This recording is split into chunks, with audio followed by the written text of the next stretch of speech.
guys, today I'm going to be doing a review on Season 5 of Miss Scarlet.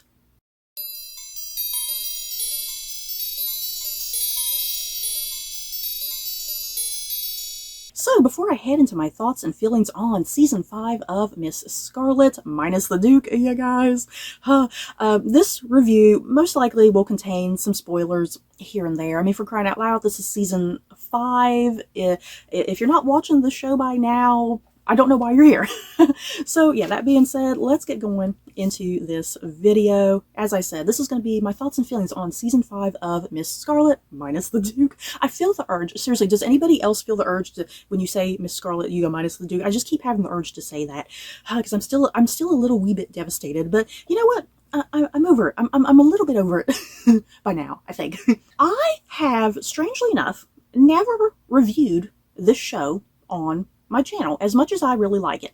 I have mentioned it in passing in like other videos, especially if I'm talking about other things. But yeah, I've never done a straight out review for this show, but I felt the urge to do a review for this particular season because I just really freaking loved this season. Yeah, guys. And in my opinion, feel free to disagree with me. It's okay. I feel like this is seriously the best season out of every season so far. Is that a bold statement? I don't know. But let me know how you feel. Seriously, I just found this to be a terrific, incredible, well put together season. Just everything about it worked for me.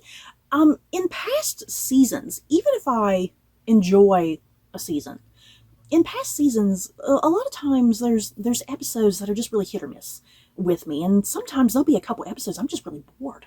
You guys, seriously, I'll just be really incredibly bored and I'll kind of lose track of what exactly is happening in the episode. And I just never felt that way with this particular season. I really feel like this season, the writing was just top notch. The acting as always is incredible. I have never had a nitpick with the acting, but yeah, the writing in particular was just so incredibly well done because you have like the characters, you have your main characters, you have your supporting characters, and then you have like kind of sometimes the overarching kind of plot going on, and then every episode is basically the mystery of the week. You know, somebody comes to Eliza with an issue and a problem, and she has to deal with that crisis in that episode. You know, very, very episodic to some degree. And that's a lot of times where my issues have come into play with the show in the past, is kind of the episodic nature of the show. And again, some of the mystery of the week stories are very hit or miss for me. And honestly, this season, every single episode, the mystery of the week, every single episode just honestly worked for me, and I was just really hooked and engaged, and I just felt like I never lost any sort of connection to the story. And for another thing, this cast, it's a fairly small cast, but sometimes I feel like in past seasons, a lot of the cast has not been used appropriately.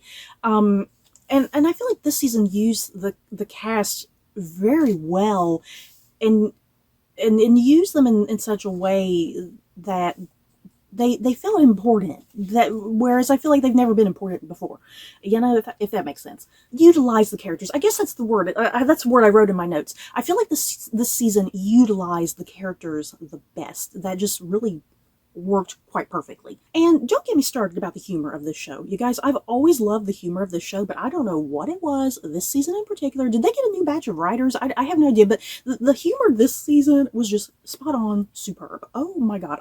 There was literally moments I'd just be sitting dying laughing hysterically. So let's talk about some of the characters really quickly here. And yes, this is Miss Scarlet's show, but we gotta talk about the elephant in the room, if you will, and that's the arrival of a new male lead to this show, because we had the just rather abrupt departure of Stuart Martin, who played Inspector Wellington. Yeah, guys, I'm still not entirely sure what that was all about, why exactly he wanted to leave. I kept kind of trying to do research about why exactly he wanted to leave. I think it was just a really private thing why he wanted to leave the show. But either way, we were all devastated when Inspector Wellington left this show, okay? And we were like, there is no man who can compete for the heart and affections of Miss Eliza Scarlet. But yeah, with the departure of Stuart Martin, the show did become just simply Miss Scarlet. It is no longer Miss Scarlet and the Duke. So we do have a new male character, Inspector Alexander Blake, you guys, played by Tom Durant Pritchard. Whew, Yeah. um, he was definitely a perfect, wonderful replacement for Stuart Martin. You guys, I definitely have no complaints. And I really love the character of Inspector Blake. You guys, he he has some similar traits to Inspector Wellington, because they're both Victorian men, and they have certain Victorian men attitudes, so they do share certain common traits, towards the Victorian attitudes of that time in regards to men. But I do think that Inspector Blake, he was definitely unique and different in his own way, and kind of the opposite of Wellington. Yeah, when Inspector Blake is first introduced, he does almost come across as a bit of a jerk and a bit of an asshole, because he's really like stern, he's like just really stoic and stern, and kind of will just straight up tell you this, he doesn't beat around the bush with anything, and he lets it be known to Eliza very immediately, I have no use or need for private detectives. Don't try to wile your way to me, try to charm your way to me, it's not going to work. But yeah, as we see throughout the season, Eliza's charms do eventually, kind of sneak up there on Inspector Blake, and it's like, I think he likes that challenge, he likes that challenge that he is being challenged. And another thing with Inspector Blake that's fascinating is we know he was married at some point, and he has a daughter. It looks like she's maybe under 10 years old or so. I can't quite tell, but I liked that perspective.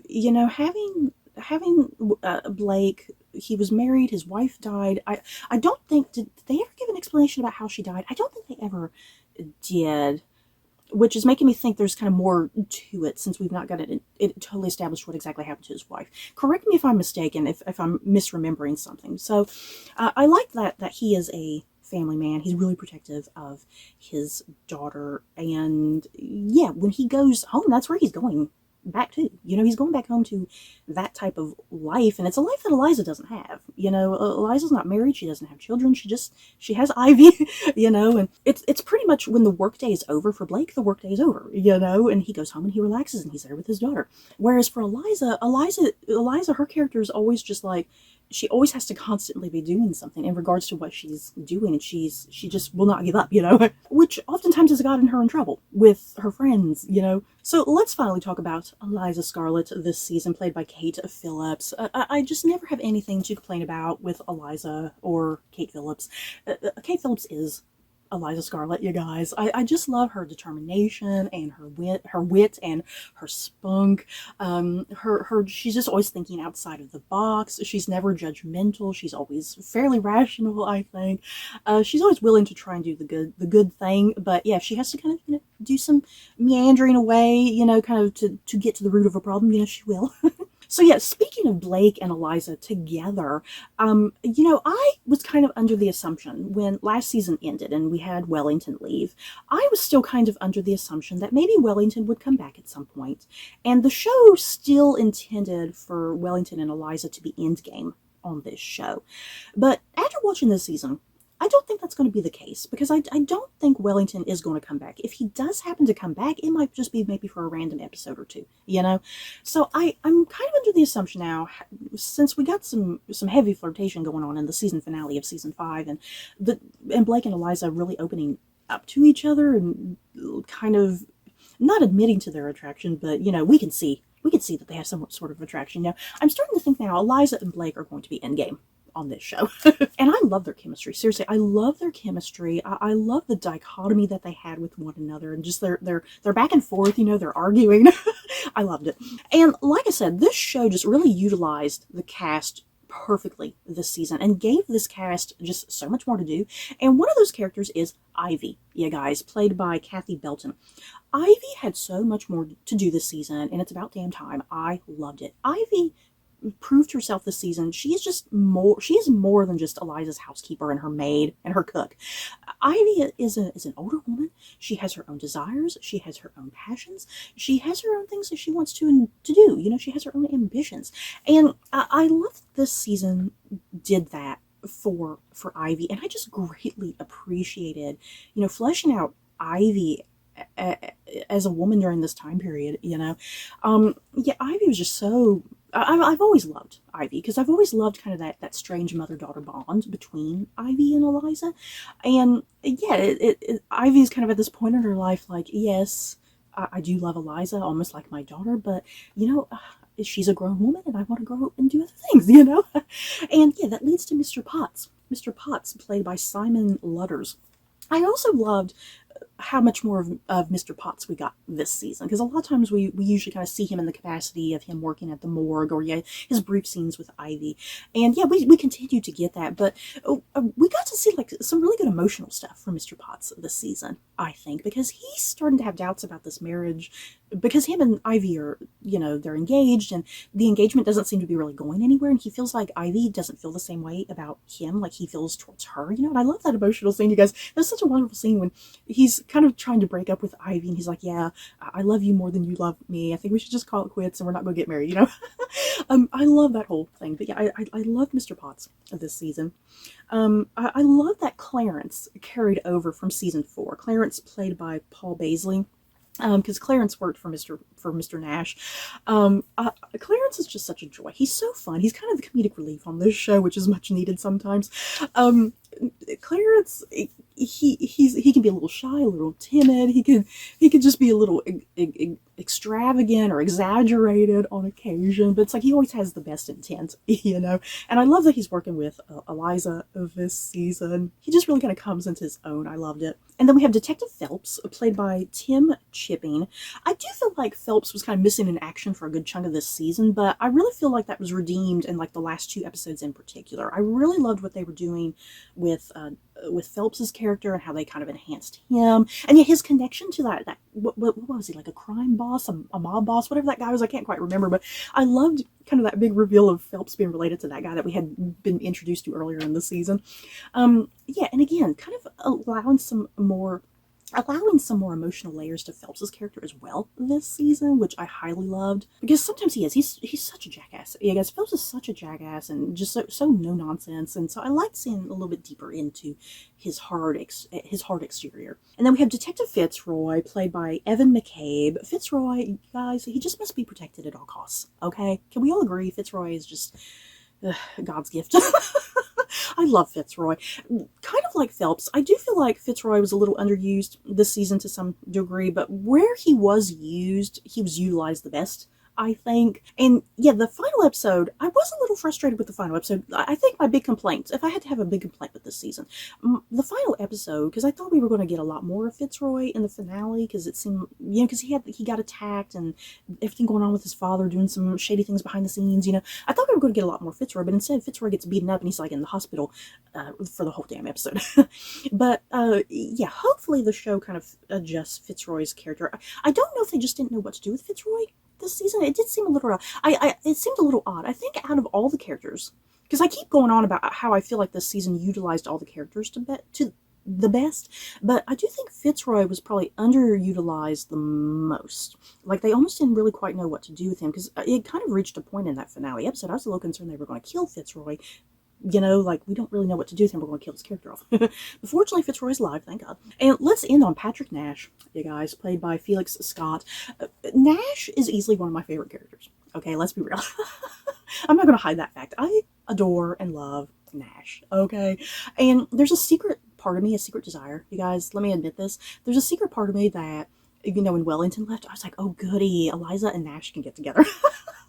But, the thing is, their relationship, even though I have this desire in my head that I see romance and flirtation between them, I think it's very one-sided.